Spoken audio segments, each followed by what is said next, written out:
Welcome back to the Green Door Puv, my garage bar built for drinks, laughs, and adventure. My name's Scott. With St. Patrick's Day just around the corner, millions of people, including me, are going to be drinking this, Guinness, a dry Irish stout. But it got me thinking, if you don't like this, what do you drink? So today, we're going to go over 5 additional items that you could drink on St. Patrick's Day that are either brewed in Ireland or of Irish recipes.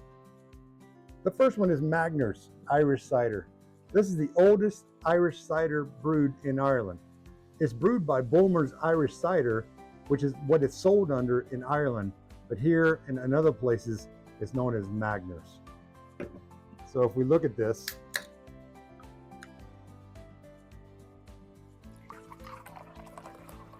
it's a nice, clear, golden, right? Whoops. Smells a little bit like green sour apples.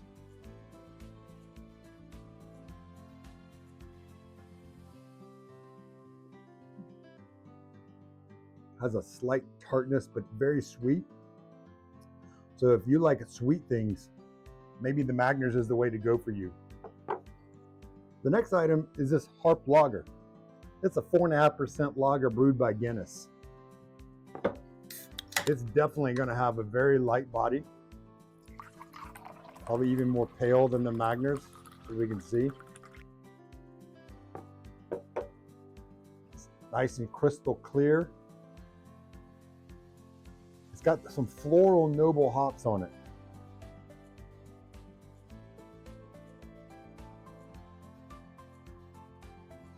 Super crisp, like you would expect out of a lager.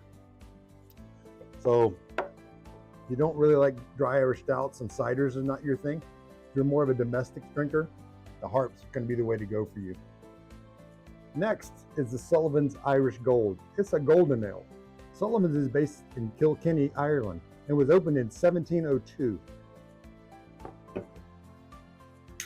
As a golden ale, I'm going to expect it to be just a little darker than maybe that Harp Lager.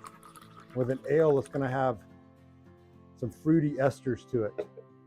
As you can see, not clear, a little opaque. Definitely got the fruity esters that you pick up with an ale. Really strong esters, in fact. It almost reminds me of a blonde, coffee blonde for some reason. It's got almost a vanilla, really vanilla note, which is interesting. So if you like something a little sweeter, this is has that carbonic bite. It's going to be refreshing and sharp, somewhat. This is smoother, very estery, has some vanilla notes to it. So next is this Wexford Cream Ale. This one's actually not brewed in Ireland, it's brewed in England now by Green King, but the recipe dates back to 1810. This is a nitro draft, so we're gonna get that nice cascading, there it is. We should get a nice cascading brew out of this one. All right.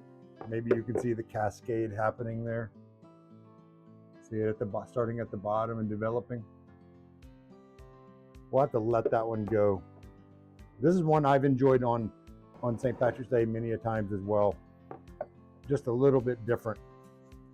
You can see the color on this one. This one's definitely a little darker, right? An amberish gold color on the nose. Smells of toffee and sweet fruits.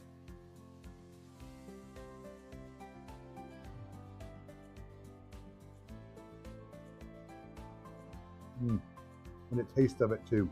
Nice. There's some little astringency. You can taste a little darker malts. A little caramel malt, maybe. Very nice and approachable though.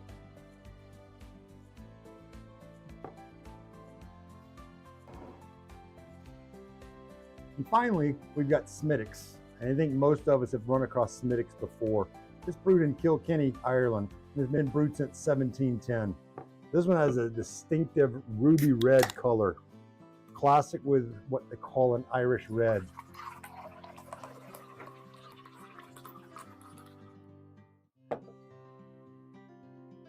As you can see, definitely got that red hue to it. This one you should pick up more malt notes, caramel. There should be some roastiness from the roasted barley in it.